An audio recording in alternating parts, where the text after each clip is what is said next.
Born on July 14, 1919, in Ogden, Utah, John A. Lindquist was born into a family with deep Utah roots.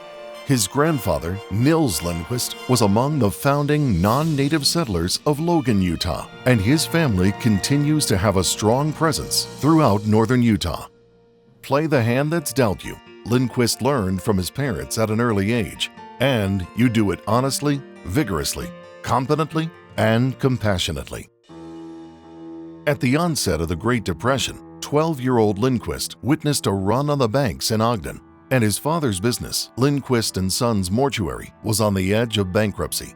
Never turning anyone away, his father had accepted goods for payment, and exchanging funeral services for potatoes or a side of beef left few resources for the family.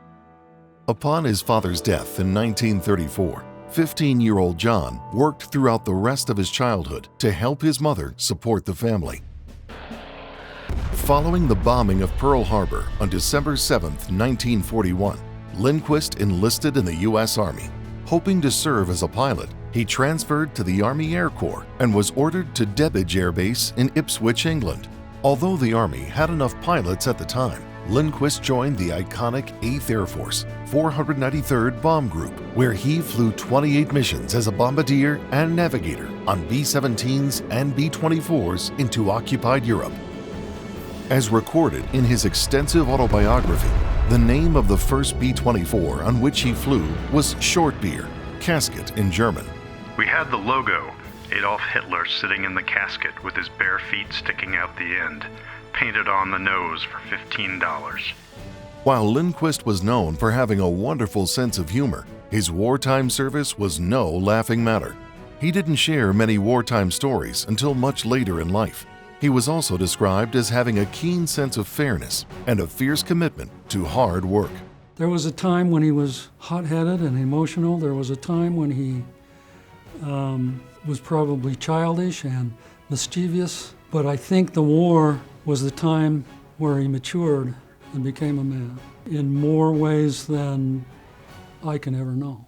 This was never more true for Lindquist than on September 12, 1944, a day he recorded as the single worst day for the 493rd Bomb Group. Our squadron was in formation and heading to our mission at Magdeburg, Germany, when a squadron of German FW-190 fighter planes pulled up alongside us, just out of gun range. They flew parallel to us for a few minutes, then pulled ahead and disappeared. After a while, we saw the 190s ahead of us some distance, now turned toward us and lined up in a wingtip-to-wingtip formation. For some reason, they decided to attack our low squadron in the formation. I was in the high squadron. In one pass through the squadron, every B-17 in the low squadron was hit and was falling from formation. All 9 planes were shot down. Not one of them made it back to England. All 9 crews, 90 young men, were either killed or taken prisoner. John saw the absolute horrors of the air war in Europe, where you've got 100 aircraft flying in a rather close formation, and they're being shot at not only by enemy aircraft, but by ground fire. And he saw planes shot down where bodies were just floating in the air, and there were a great number of airmen lost over in the bombing formations. He never specifically said it, but I very definitely had the impression that he did not believe in any way, shape, or form that there was some sort of divine predetermined outcome for anybody's life because of the randomness that he saw in the war. Lindquist expressed many times that he didn't understand why some lives were lost during the war and others spared. Upon his return home, he attempted to counter the randomness of war with a sense of purpose, both during 16 years spent in the Air Force Reserves and within his own professional and philanthropic ventures. Together with a love of his life, Talitha, whom he called Tita, John Lindquist influenced education, business development, government, the arts and humanities throughout his community and beyond. His greatest passion, however, was Tita. For more than 70 years, Lindquist's life was informed and softened by his marriage to Tita, who was his partner and often the instigator of their involvement in community building projects and events.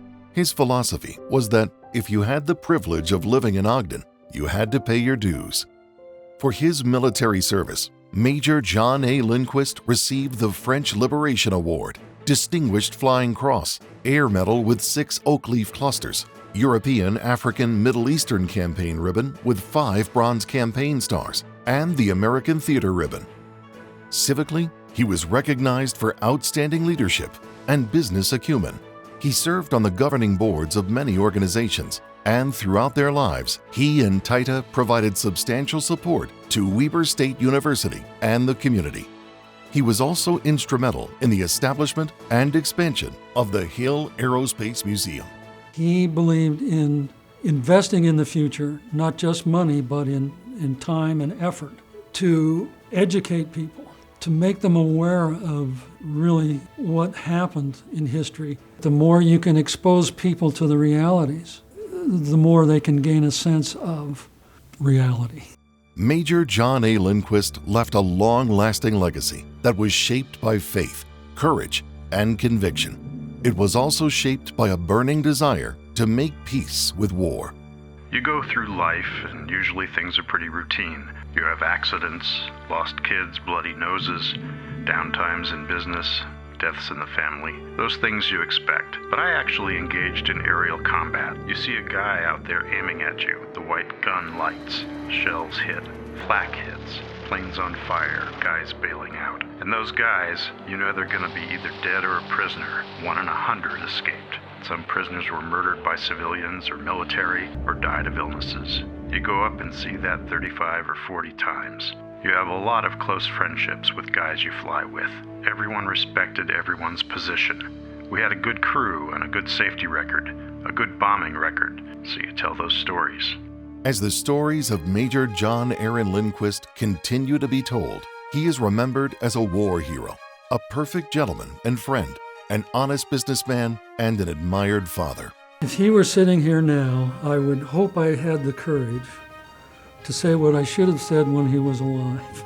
I would tell him just how proud I was of the way he chose to lead his life.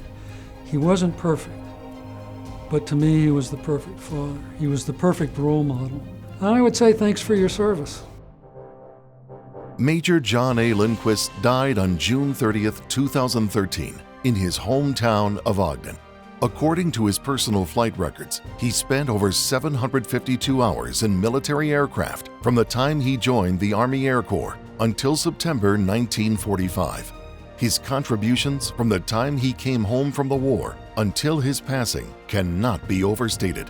He is buried next to his beloved Tita at Lindquist Washington Heights Memorial Park in Ogden, Utah.